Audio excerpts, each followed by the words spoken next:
this is Claire E. Parsons, mindfulness and compassion teacher, speaker, and author. I often say that meditation is not a test, but this one sort of is.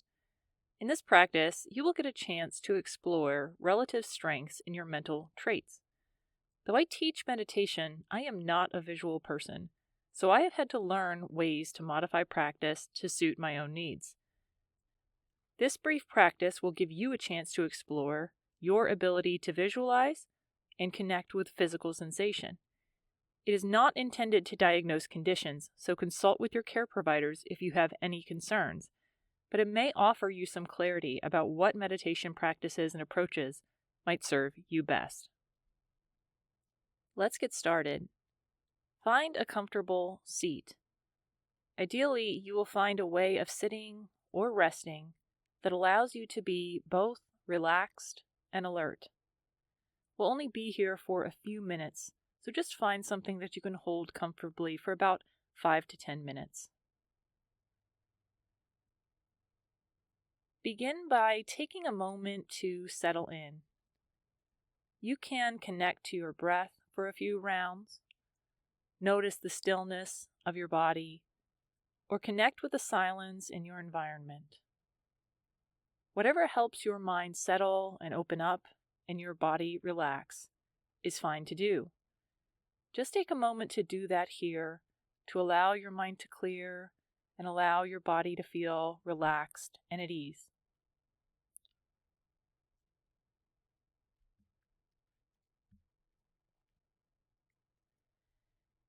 Then I invite you to bring the image of an apple to mind. Avoid judging or reacting to what the image is or the quality of it. Just notice the image that emerges.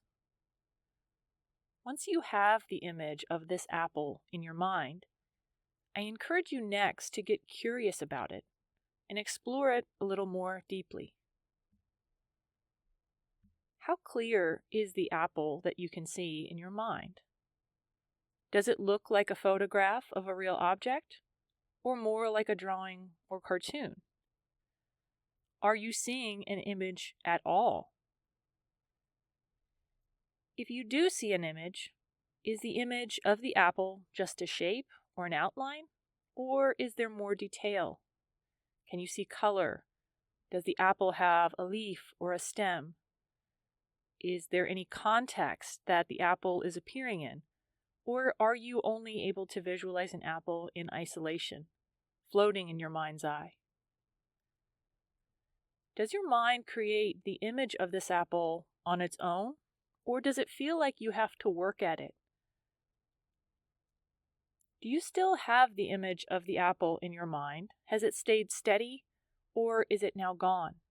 Is it something that you had to work at to keep bringing it up? Just take a moment here to reflect on what you observed, what you noticed. And then I encourage you to let the image of the apple go. And further still, I encourage you to let go of any judgment about how you did. The purpose of this practice is not to rate or judge ourselves, but to just learn more. Take a moment to remember that we are all different, and those differences are what makes life great. And then to provide a basis for comparison, I encourage you to bring another type of sensory experience to mind. Bring your awareness into your hands. Instead of the image of your hands in your mind, I encourage you here to notice the physical sensations in your hands.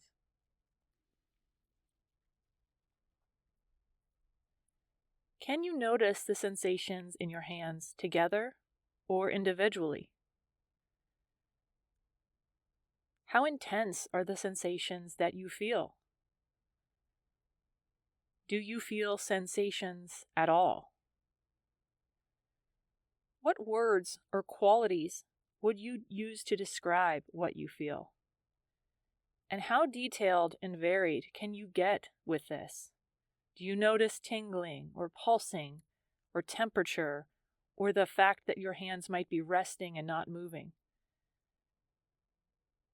Do you detect sensations in different parts of your hand? The palms, the back of your hands, the individual fingers, the tips of the fingers in comparison to the base of the fingers near your knuckles? How easy is it for your attention to stay with these sensations? Can your mind rest there, or do you have to keep bringing your mind back? And how long do these sensations tend to last and linger before your mind wanders away to some other point of focus? Again, I now invite you to let the sensations in your hand go. Without judgment towards yourself, can you bring in some curiosity to consider the relative difference between the visual experience and the physical one? Was one comparatively easier for you? Was one more intense? Was one more pleasurable? Or were they both fairly similar? No answer is right or wrong. The point of this practice is to explore your mental traits as they are to determine if it sheds light on how best to support your meditation practice. Take a quick moment to congratulate yourself for trying this practice and being open to exploring how your mind works. Take a deep breath in, filling your lungs all the way to the top, and as you exhale, let go of all worries or judgments about what this practice may mean. When you are ready, you can return to your daily activities.